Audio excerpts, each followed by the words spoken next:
Hello बच्चों, स्वागत है आप सभी का आज के हमारे इस वीडियो में। मैं आप सभी को लोगों को बताने वाला हूं कि आप 10th में कैसे मैथ में 70 में 70 कैसे स्कोर करें। उसके लिए हमारा वो इम्पोर्टेंट जो पड़ता है 20 नंबर का पोर्शन।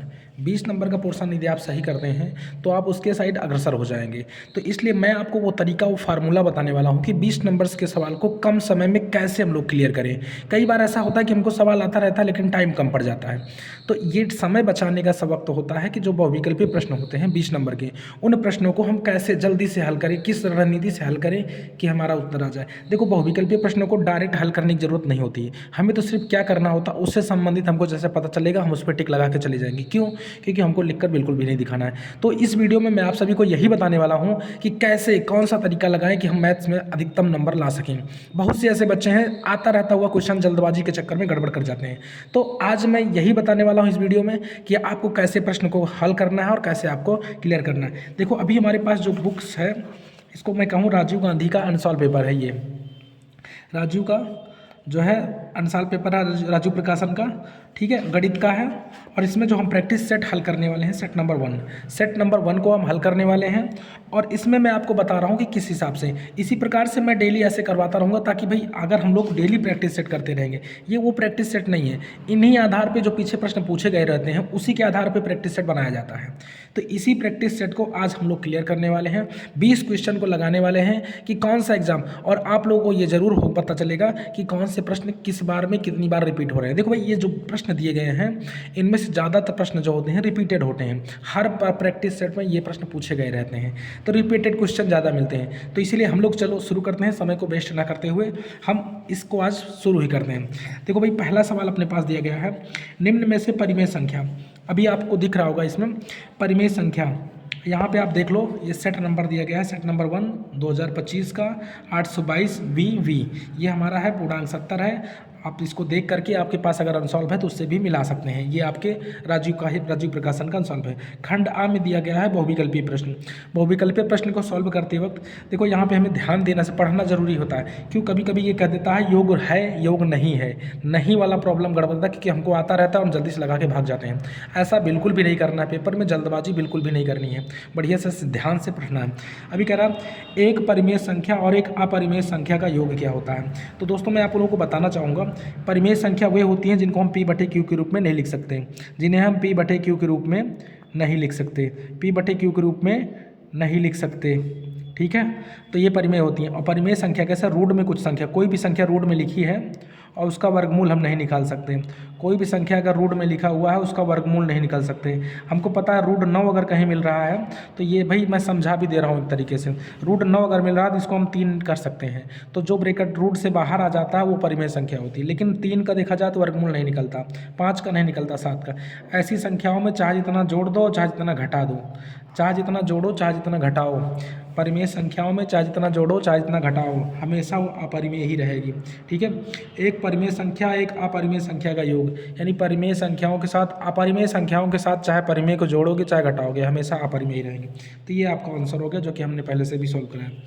कह रहा 156 का अभाज्य गुणनखंड। अभाज्य गुणनखंड आपको क्या करना है, ऐसे 156 को काटना है, जिसको हम लोग विभाजित करना कहते हैं। 2 से काटो, 2 सते 14, 1 बचा, 2 अठे 16, फिर 2 से किए, 2 तिहाई 6, 1 बचा, 2 9 18, फिर 3 से किए, 3 एक कम 3, 3 त्रिका 9, और उसके बाद 13 से करेंगे। ऐसा आप लोग बचपन में कर चुके होंगे। इसको भी बोला जाता है फैक्टर, या कि कहा जाता है गुणनखंड।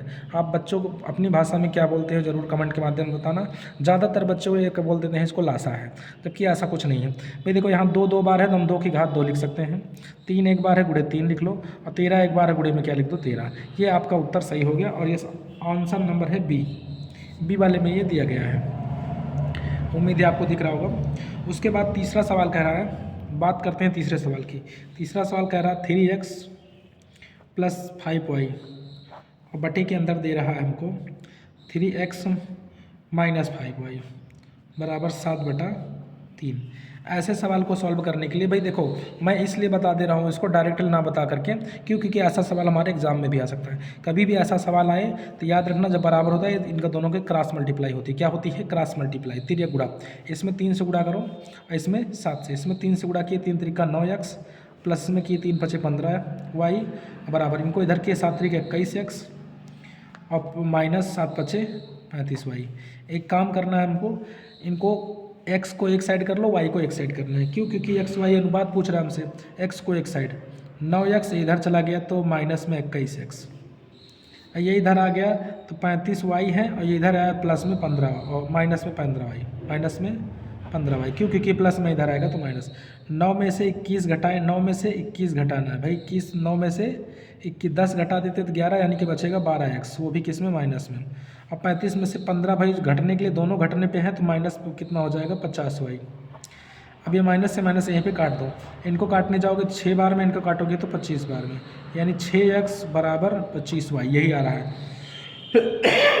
क्षमा कीजिएगा, ऐसा कभी आएगा तो याद रखना जो ये x है ये इनका है, और जो ये इधरिया बच रहा है इनका है, यानी कि x अनुपाते y अगर कोई पूछ रहा है तो x का मान ये 25 आएगा, तो हो जाएगा 25 और y का हो जाएगा 6।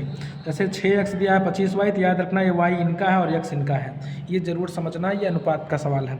अनुपात में क्या होता है, कहीं पर मिल रहा है 6x बराबर 7y, मान लो ऐसा मिल रहा है, तो याद रखना ये x का मान 7 और इनका क्या हो जाएगा 6, अनुपात में यही रहेगा। ठीक है, अगले सवाल की ओर चलते हैं। तो देखो इसमें भाई ऑप्शन देख लो कहाँ है, 25:6, ये है 25:6। आगे तीसरे के बाद चौथा सवाल है। चौथा सवाल नंबर 4 कह रहा है 3x² - 2x + 1/3 बराबर 0। इनका विवित्तकर बोल रहा है। देखो भाई विवित्तकर हमारे सिलेबस से कट चुका है, लेकिन फिर भी हर बार मिल रहा है, हर प्रैक्टिस सेट में विवित्तकर मिल रहा है। तो मैं बता रहा हूँ विवित्तकर को d से दर्शाते हैं। इसका सूत्र है b² - 4ac, ये सूत्र है विवित्तकर का। विवित्तकर का सूत्र ही है d² - 4ac। ठीक है, d² - 4ac। अब इसके बाद आप लोगों को क्या करना है, ये जो आगे आगे x को छोड़ दो, ये जो आगे संख्या दिया है इनको मान लो a, इनको मान लो b, इनको मान लो c। तो ये कह रहा है b², तो b कितना है -2, तो 2 की घात 2 -4 गुणे a बराबर कितना है 4 और c बराबर कितना है 1/3। भाई a बराबर भी तो 4 है। ठीक है, a बराबर 4 नहीं, सवाल नंबर 4 है, a बराबर कितना है 3 है, क्षमा करिएगा, a बराबर कितना है 3, सवाल नंबर 4 था। तो यहाँ पर 3 से 3 यहाँ पर ये कट जाएगा, ये 2 की घात 2 करोगे तो 4, क्योंकि माइनस की घात 2 आती है तो प्लस आता है माइनस, और 4 एक कम 4, 4 से 4 कट गया तो बचेगा कितना 0। अब यहाँ पे 0 भाई ऑप्शन है, ये 0 ऑप्शन है, ये वाला सही है। ऐसे आप लोगों को करना है, मैं आपको बढ़िया से ही समझा दूँगा, आप लोग परेशान ना हो। अब इस सवाल में देखो, कह रहा माध्य, सारणी का माध्य हमसे पूछ रहा है। माध्य क्या होगा? माध्य मतलब समांतर माध्य पूछ रहा है।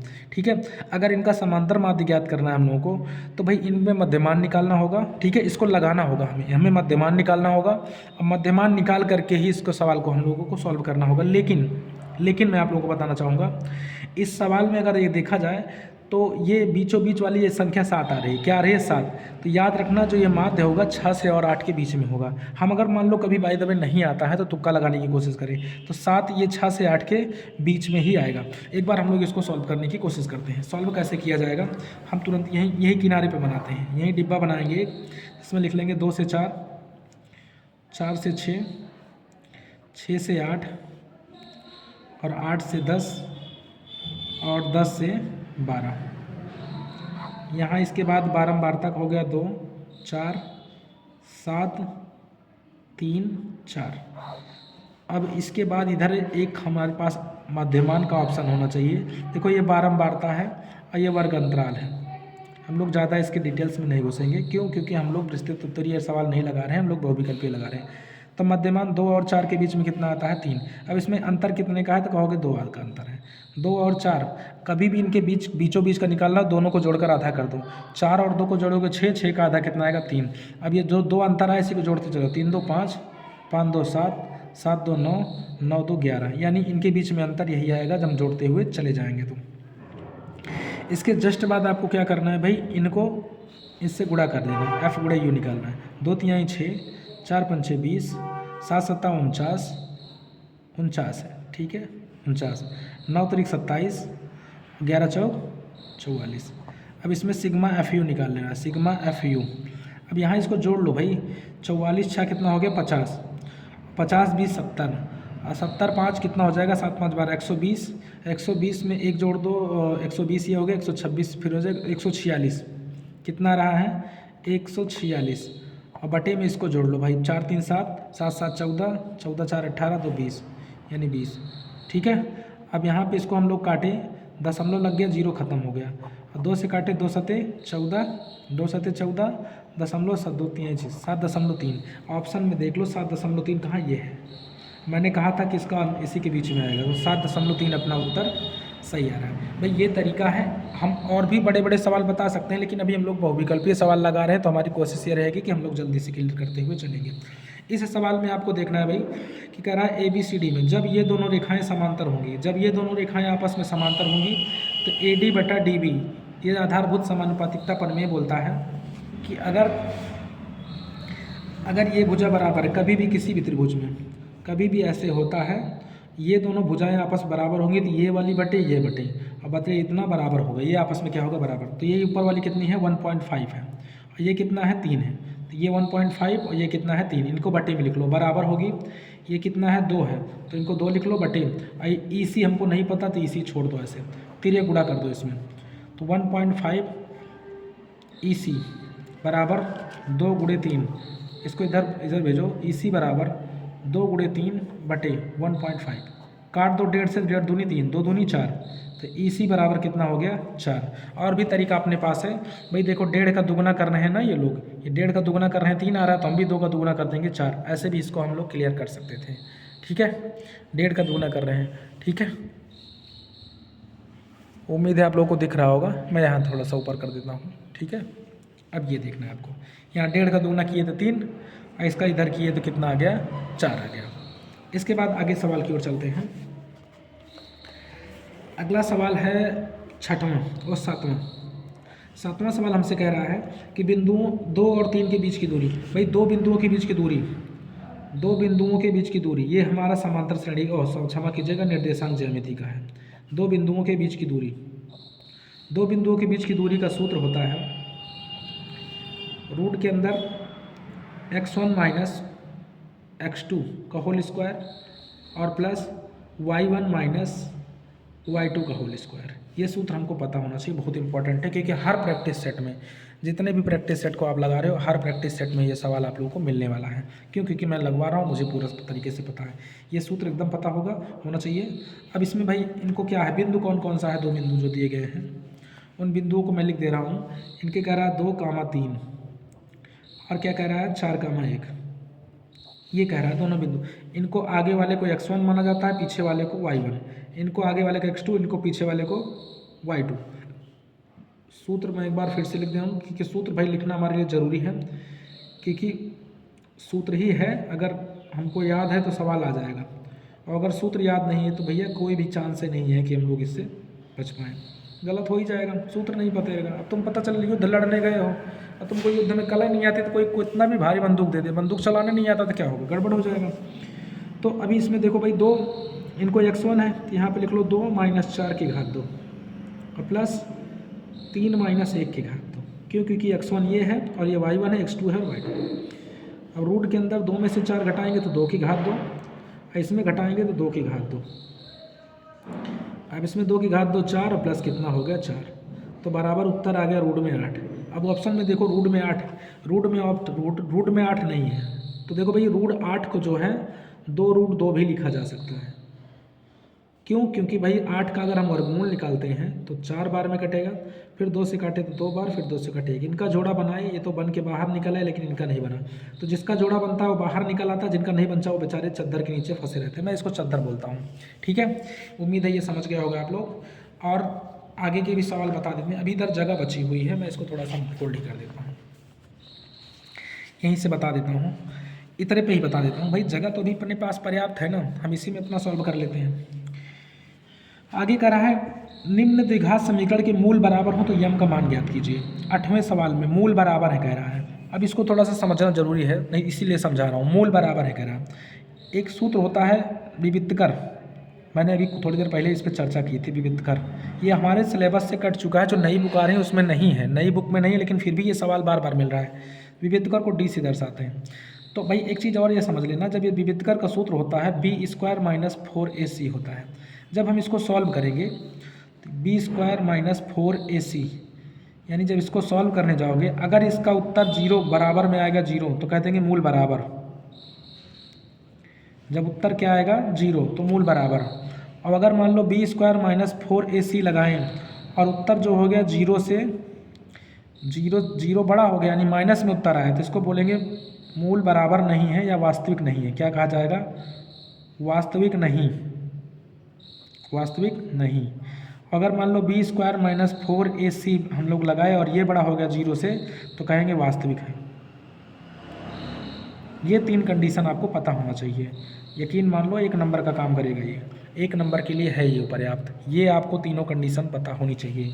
अभी हमसे कह रहा मूल बराबर है, तो ठीक है हम लोग इसका सूत्र लिखते हैं 3m square minus 12 x square है और प्लस में यम बराबर 0। हमसे कह रहा है यम का मान बताओ। तो भाई पहले हम लोग क्या करेंगे, खुद बोल रहा है मूल बराबर है। क्या बोल रहा है? देखो यहाँ पर कह रहा है मूल बराबर है, और अगर मूल बराबर है तो इसका मतलब है बी स्क्वायर माइनस 4ac बराबर क्या होना चाहिए? 0। तो b कौन है? 12।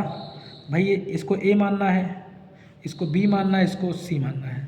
तो b बराबर कितना है? 12। तो माइनस 12 की घात 2 माइनस 4 गुणे a बराबर कितना है? 3 और c बराबर कितना है? m बराबर में 0 होगा क्योंकि मूल बराबर है, पहले ही बोल रखा है। 12 बराबर 144 क्योंकि माइनस की अगर घात 2 होती है तो प्लस में जाता है। माइनस 4 तिहाई 12m बराबर 0। 144 की इधर भेज लो, तो माइनस 12m बराबर माइनस में 144, माइनस से माइनस कैंसिल, 12 से काटे तो ये 12 बार में कट गया, तो m बराबर 12। ये आपका फाइनल उत्तर आ गया। m बराबर देख लो कहीं इस पर 12 हो तो ये है इसका ऑप्शन। चलते हैं 9वें सवाल की ओर। 9वां सवाल कह रहा है कि 12 और 25 का HCF 5 है। भाई ये तो बहुत बढ़िया सवाल मिल गया, बड़ा ही आसान सवाल मिल गया। 15 और 25 इन दोनों का HCF जो दे रहे हैं 5 है, तो कह रहा है LCM। HCF LCM का ये सीधा ये क्वेश्चन, इसको ये अभी मान लेना कि भाई LCM हमसे पूछ रहा है। ये एकदम इम्पॉर्टेंट है, मैं कह रहा हूँ पेपर वर्क दृष्टि से एकदम फिक्स है कि आएगा आएगा आएगा। इतना बार पूछा जा चुका है कि मतलब आने के चांसेस बहुत ज़्यादा हो चुके हैं। देखो ऐसा सवाल के सूत्र है a गुणे b बराबर LCM गुणे HCF। इसको याद रखना, a गुणे b बराबर, भाई सूत्र याद रखना, LCM गुणे HCF। अब कहोगे सर ए बी क्या है? ए बी यही संख्या है, तो यानी हम लिखेंगे 15 गुणे 25 बराबर LCM गुणे HCF कितना है? 5 दिया है ना LCM HCF। अब 5 से इसको काटो, चाहे यहीं से काट दो, 25, तो 15 पचे 75 बराबर LCM कितना आ गया? 75। ये ऑप्शन में कहीं ये है। ठीक है, आगे के सवाल हमको बता रहा है, ये कह रहा है कि AP एक समांतर श्रेणी का सारबंतर का मतलब होता है D। कहीं पर जैसे लिखा हुआ 3 1 -1 -3 ... अगर हमसे सारबंतर पूछेगा, क्या पूछेगा? सारबंतर। भैया सारबंतर अगर पूछता है तो इसका मतलब पीछे वाले में से आगे वाले को घटाओ, 1 में से 3 घटा लो, 1 में से क्या घटाओ? 3, 1 में से 3 घटाओगे तो उत्तर आएगा माइनस में 2, तो -2 इसका क्या हो जाएगा? सारबंतर हो जाएगा। सारबंतर तो समझ लो एकदम लुल्लू वाली चीज़ पूछ लिया। चलो आगे पन्ना पलटते हैं क्योंकि ये पेज भर चुका है। अब भैया अगर वीडियो अच्छा लग रहा है ना, तो वैसे भी नाचने गाने वाले लोगों को तो बहुत लोग फॉलो भी कर रहे हैं और वीडियो सब्सक्राइब भी कर रहे हैं और लाइक भी कर रहे हैं। तो ये तो मैं तुम्हारे फ़ायदे के लिए बना रहा हूँ, तो इसलिए मैं रिक्वेस्ट एकदम समझ लो खास रिक्वेस्ट है कि भैया सब्सक्राइब कर लेना चैनल को अगर नए हो तो, और वीडियो को भी लाइक कर देना क्योंकि मेहनत तो मैं कर ही रहा हूँ, ये आप लोग देख ही रहे हो, और इसका मुझे कोई भी अभी ऐसा कुछ पैसा मिलने वाली उम्मीद तो है नहीं। ठीक है, तो इसलिए ये समझ लो मेरे लिए कि एक सपोर्ट के लिए, ताकि मैं भी खुशी कर सकूं कि हाँ मेरे बच्चे इसको देख रहे हैं, उनको पसंद आ रहा है। ठीक है, और अगर अच्छा लगेगा तो दोस्त के पास शेयर कर देना, नहीं तो खुद लाइक करके छोड़ देना। चलो आगे सवाल देखते हैं। कह रहा है इसमें माध्यक वर्ग, कभी भी ऐसा देगा वर्ग अंतराल, अगर माध्यक वर्ग पूछेगा, माध्यक वर्ग और ऐसा देगा तो भाई इसमें वर्ग अंतराल देखो मैं बना ही देता हूँ, या कि यहाँ पे देखो इसी में ऐसे देख लो, यहाँ दिख रहा है 0 से 5, 5 से 10, 10 से 15, 15 से 20, 20 से 25। ऐसा अगर सवाल मिलता है तो आपको देखना है 2, 7, 3, 10। इसको भाई ऐसे संचयी बारंबारता निकालते हैं हम लोग ना, संचयी बारंबारता माध्यक निकालते हो, तो पहले 2 लिख लो, 7 में 2 जोड़े तो 9 हो गया, 9 में 3 जोड़ेंगे तो कितना हो जाएगा? 12 हो जाएगा, 12 में 10 जोड़े तो कितना हो गया? 22, 22 में 4 जोड़े तो कितना हो गया? 26, 26 का आधा करोगे तो कितना आएगा? 13, और 13 का करीबी कौन है? 12, तो 12 किस नंबर पे? 1 2 3, यानी यहीं पे 12 आ रहा है ना, तो ये 10 से जो 15 वाला नंबर होगा, 10 से 15 यही माध्यक वर्ग होगा। भाई माध्यक वर्ग निकालने के लिए एक चीज़ ये आपको ध्यान रखना है ठीक है। आपको ध्यान क्या रखना है कि जब यहाँ पर इनको देखेंगे तो हम इसको संचयी बारंबारता निकालेंगे। यहाँ 2 आएगा, 7 2 9, 9 3 12, 12 10 22, 22 4 26, 26 का आधा करोगे तो कितना आएगा 13, और 13 जो होगा यही 12 के करीबी होगा, तो इसीलिए माध्यक वर्ग जो होगा 10 से 15 होगा। लेकिन अगर बहुलक पूछेगा तो जिसकी बारंबारता अधिक होती है वही माध्यक वर्ग होता है, वो बहुलक वर्ग होता है। आगे हमको एक सवाल दे रहा है कि tan ए सवाल नंबर है 12, tan ए बराबर कह रहा है 1, tan ए बराबर 1, तो 2 sin a into cos A, ये वाला सवाल हमसे पूछ रहा है। देखो सवाल मज़ेदार है और आसान भी है। tan ए बराबर 1, तो तुम बताओ 1 किसका मान है, तो तुम कहोगे सर कि tan जो है 45 अंश का मान क्या होता है 1 आता है, tan 45 अंश का मान 1 आता है। तो एक काम a का मतलब कितना पता चल गया हमको 45, तो हमें लिखना है 2 sin 45 अंश, sin 45 अंश गुणे cos a यानी cos भी 45 अंश। एक चीज़ याद रखना, साइन का और कॉस का 45 अंश का मान सेम होता है। तो भाई 2 गुणे साइन 45 अंश का मान होता है 1/√2, और इनका कॉस 45 का मान 1/√2। और जब इनका हम गुणा करने जाएंगे तो 2 गुणे 2 एक कम 1 एक कम 1, और √2 का √2 का मतलब कितना आएगा 2। ये इनसे कट जाएंगे तो उत्तर हमारे पास बचा कितना 2। ठीक, ये क्षमा करना 1 एक कम 1 आएगा भाई, और ये 2 से 2 कट जाएगा, उत्तर आएगा 1। यहाँ मिस्टेक हो गई, मैं इसको फिर से लिख देता हूँ। 2 गुणे 1 एक कम कितना हो गया 1, √2 का मतलब कितना आएगा 2, 2 से 2 कट जाएगा 1 उत्तर आएगा। ऑप्शन में देख लो 1 कहीं पर है इसमें, ये है 1, ये हमारा उत्तर आएगा। ठीक है। 2 sin a cos a, भाई sin a और cos a, sin a का मतलब मान होता है 1/2, sin 30 अंश का मान 1/2, लेकिन जब 45 अंश की बात आएगी 1/√2 होता है, और cos का भी मान सेम ही होता है। चलो 12वां सवाल हो गया। इसके बाद 13वें सवाल पे आते हैं। उम्मीद है आप लोगों को बढ़िया से दिख रहा होगा। ठीक है, जैसा भी हो भाई, जो इक्विपमेंट मेरे पास था उतने से मैं करने की कोशिश कर रहा हूँ, और यकीन मान लो इसके बाद मैं बेहतर तरीके से आपको इससे भी बेहतर तरीके से समझाऊंगा बढ़िया से। बस अभी ये कोशिश है, शुरुआत है, एक नई शुरुआत है। देखो लाइव तो मैं आता हूँ रोज़ शाम को 4 बजे, लेकिन ये एक तरीके से आज संडे के दिन मुझे मौका मिला तो मैं सोचा एक ऐसी भी वीडियो बना के आप लोगों के पास भेजा जाए। तो दोस्तों लाइक ज़रूर कर देना।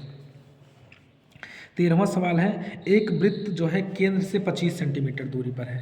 इसको यहाँ मैं लिख देता हूँ, रख देता हूँ, आपको दिख नहीं रहा होगा। कह रहा एक वृत्त केंद्र से 25 सेंटीमीटर दूर स्थित है और Q से स्पर्श रेखा की लंबाई 24 है, तो वृत्त की त्रिज्या, कभी भी ऐसा सवाल मिलेगा तो तुरंत ऐसा चित्र बनाना। कौन सा? ऐसे गोला बनाओ, और कह रहा वृत्त के केंद्र से 25 सेंटीमीटर दूरी, कहाँ से? केंद्र से, तो यहीं से दूरी तुरंत निकाल लेना, ये 25 सेंटीमीटर दूरी है, और रेखा की लंबाई 24 है। अब Q से स्पर्श रेखा यानी यहाँ स्पर्श रेखा, ये लंबाई कितनी है? 24। तो हमसे त्रिज्या पूछ रहा है, ये त्रिज्या हमें भाई याद रखना होगा पाइथागोरियन ट्रिक। अगर नहीं याद है तो भाई तुम ये k² + a² + l² से निकाल लो। लेकिन मैं कहूँगा ये 24 है, 25 है, तो कितना होगा? 25 25 अम्बे 625, ये 25, ये तो 7 आएगा पक्का। क्यों? क्योंकि 25 25 अम्बे 625, 24 24 अम्बे 576, इसमें से घटाओगे तो 49 है बचेगा। अब 49 का वर्गमूल होता है 7, तो अर्थात 7 पे लगा के भाग जाओ। ठीक है, ये हमारा k² + a² + l², ये सूत्र भी लगाकर तुम लोग कर सकते हो। बात आती है 14वें सवाल के, सवाल नंबर 14। 14 नंबर सवाल में कह रहा है एक मीनार की ऊंचाई 20 मीटर है। ठीक है, मीनार 20 मीटर, ऐसे तुरंत बनाओ, जैसे कहीं बना लो। 20 मीटर ऊंची मीनार है, और इस पर बनने वाली ज़मीन की छाया की लंबाई इतनी है। लंबाई कितनी है छाया की? 20√3 है। ठीक है, तो कह रहा उन्नयन कोण का मान। ठीक है, उन्नयन कोण का मान हमको नहीं पता है, लेकिन हम यहाँ मान लेंगे थीटा। क्या मान लेंगे? थीटा। उन्नयन कोण यहीं बनेगा थीटा। अब ये भी समझना है हम लोगों को, हम लगा देते हैं tan थीटा। क्या लगा देते हैं? tan theta. tan का सूत्र होता है लंब बटे आधार। tan का सूत्र क्या होता है? लंब बटे आधार। ठीक है, तो लंब कितना है? 20, आधार कितना है? 20√3, ये इससे कट गया, बचा 1, तो यानी हमारे पास उत्तर 1/√3। अब तुम बताओ भैया 1/√3 tan में किसका मान है? तो तुम खुद कहोगे सर 30 अंश का मान होता है 1/3। 30 अंश का मान ही तो 1/3 होता है। tan 30 अंश बराबर 1/√3, ये हमको याद होना चाहिए। त्रिकोणमिति की सारणी याद होना चाहिए, नहीं तो यहीं भी फंस जाओगे। तो ये 30 अंश कहीं पर है, ये वहाँ सही है। बात करते हैं 15वें सवाल की। 15 सवाल नंबर 15। 15 नंबर सवाल में कह रहा है, ये है 15 नंबर सवाल। एक बार मैं चेक कर लेता हूँ बढ़िया।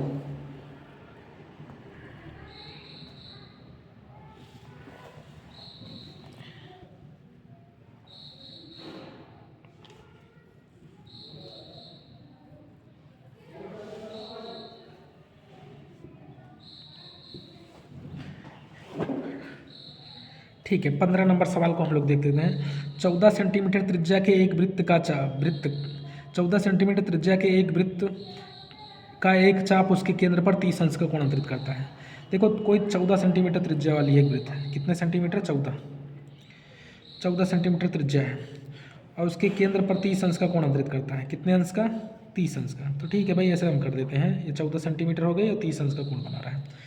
तो कह रहा है इसके चाप केंद्र पर इतना करता है, त्रिज्यखंड का क्षेत्रफल। भाई त्रिज्यखंड ज्ञात करना है। त्रिज्यखंड का क्षेत्रफल होता है θ/360 और गुणे πr²। ये सूत्र है इसका। और थीटा कितना बता दिया? 30 अंश। 30/360 गुणे, आइए उत्तर कह रहा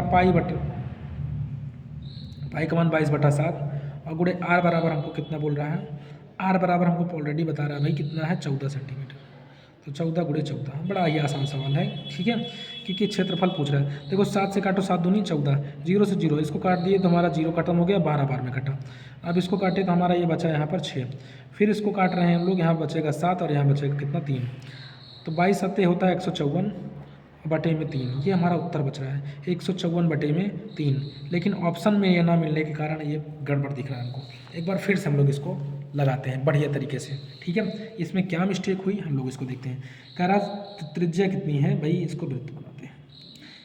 ऐसे दिया गया है, इसका 30 अंश है, इसकी त्रिज्या कितनी है? 14 और उसके केंद्र पर 30 अंश का कोण अंतरित करता है। तो संगत त्रिज्या का त्रिज्यखंड का क्षेत्रफल होता है θ/360 गुणे πr²। तो थीटा का मान कितना है? 30 अंश बटे 360, ठीक है। उसके बाद गुणे पाई का मान कितना है? 22/7। आर बराबर कितना है? 14 गुणे 14। एक बार देख लेते हैं, 7 से काटो 7 दूनी 14, 0 से 0 कट गया, 3 से काटे तो 3 एकम 3, 3 दूनी 6, 12 बार में कट गया। इस 2 से इसको काटते हैं तो ये बचेगा 6, और इस से काटते हैं तो ये बचेगा कितना? 7। यहाँ बचेगा 2 से काटे 2 3 6, ये 7 बच गया। अब इसका करेंगे 22 सत्ते कितना हो गया? 154। 22 सत्ते 154 बटे में 3। अब 154 तो कट नहीं रहा है, ठीक है, ये है 154 बटे 3। यहाँ भी तो 154 बटे 3 आया था, ठीक है, हम लोग ध्यान रखिए, सही आया है। अब इसके बाद आगे वाले सवाल की ओर चलते हैं। ये इधर दिया हुआ है, आप लोगों को दिख ही रहा होगा। अगला सवाल कर रहा एक जोकर की टोपी हमेशा शंक्वाकार है। ये जो है शंक्वाकार है, शंक्वाकार। जोकर की टोपी जो होती है शंक्वाकार होती है, ठीक है। जोकर की टोपी शंक्वाकार। आगे कह रहा है कल्पित माध्य और पग विचलन। भाई इसमें प्रत्यक्ष विधि याद रखना, कल्पित माध्य और पग विचलन विधि के सरलीकृत रूप जो है प्रत्यक्ष विधि कहा जाता है। कल्पित माध्य और पग विचलन की विधि सरलीकृत विधि प्रत्यक्ष। यदि कुछ प्रेक्षणों का माध्य 12 और माध्यिका 24 है तो भाई इसका बहुलक, ये सूत्र एक होता है, 2 गुणे माध्य बराबर 3 गुणे माध्यिका प्लस बहुलक। ये सूत्र है भाई, इसी सूत्र पे ये काम करता है, ठीक है। तो 2 गुणे माध्य यानी कि 2 माध्य का 2 से गुणा करो, 2 गुणे माध्य। माध्य कितना है इसका? यहाँ से देख लेते हैं हम लोग। माध्य कितना दे रहे हैं? 15 बराबर माध्य का दे रहे हैं 24, 24 गुणे 3 और प्लस बहुलक हमको नहीं पता, ठीक है, बहुलक नहीं पता, छोड़ देते हैं। अब यहाँ पे 3 से इसको भाई इसको इधर भेज लो, 15 दूनी 30, इधर भेजो 24 3 कितना हो गया? 72, माइनस में 72 बराबर बहुलक 72, इसमें से घटा लो तो 42, कितना आएगा? 42। अब माइनस में उससे कोई मतलब नहीं, ठीक है। तो 42 ऑप्शन में ये है, ये वाला सही है। 42 ऑप्शन क्या है इसका? सही है। 72 में से 30 गया तो 42 ही बचेगा, ठीक है, 42 ऑप्शन होगा भाई। माइनस भले ही यहाँ पर, इसको आगे पीछे कोई दिक्कत नहीं, माइनस में नहीं लिखेंगे, प्लस में ही लिखेंगे। जब एक पासे को एक बार फेंका जाता है तो सम प्राप्त होने की, पासा भाई इसको प्रायिकता का सूत्र होता है। सवाल नंबर 19 है, प्रायिकता का सूत्र होता है कि संभव परिणाम बटे कुल परिणाम। तो एक पासे में आपको पता होगा कि 1 2 3 4 5 6, ये इतने ऑप्शन होते हैं भाई, 5 6 तो होता है, यानी कुल कितने परिणाम होते हैं? 6। लेकिन सम की बात किया जाएगा 2 4 6, यही 3 तो सम है, यानी सम की प्रायिकता इतनी है। तो इसको काटोगे तो 1/2 आएगा। क्या आएगा? 1/2। 1/2 ऑप्शन में है, ये वाला सही है। कह रहा अच्छे प्रकार से ताश के फेंटे हुए 52 पत्ते, यानी कुल परिणाम कितना हो गया 52। तो इनमें से यादृच्छिक छाया निकालने की रानी होने की प्रायिकता, भाई रानी का मतलब है बेगम, बेगम टोटल होती हैं 4 उसमें, तो 4/52 इसको काटोगे 4 एकम 4 आए बटे कितने 13, तो 1/13 ऑप्शन आ जाएगा। ठीक है, क्योंकि 13 चौको 52 होता है, तो यहाँ पर 1/13 ये ऑप्शन दिया गया है। ठीक है, उम्मीद है ये आपको पसंद आया होगा। अगर ना भी पसंद आया है तो एक बार कमेंट के माध्यम से बता दीजिएगा। जो इसमें कमियां रहेगी मेरी कोशिश रहेगी कि मैं अगली बार और बेहतरीन तरीके से करूं। मेरी तरफ से एक शुरुआती पहल है, ठीक है, और जिससे मैं चाहता हूं कि आप लोगों का भला हो सके और आप लोग बढ़िया से समझ सको। और 4 बजे डेली शाम को मैं मैथ की लाइव क्लास चलाता हूं। अगर आप लोगों के पास समय मिलता है तो जुड़ना ना भूलें। लाइव यानी कि चेहरा दिखा करके व्हाइट बोर्ड पे समझा करके विस्तृत तरीके सवाल को हल करवाता हूँ। ठीक है, आज के लिए इतना ही। अगले वीडियो में फिर से मिलेंगे ऐसे ही और इससे भी बेहतरीन लेकर के। बस अपना प्यार और सपोर्ट बनाए रखिएगा। Thank you. जय हिंद।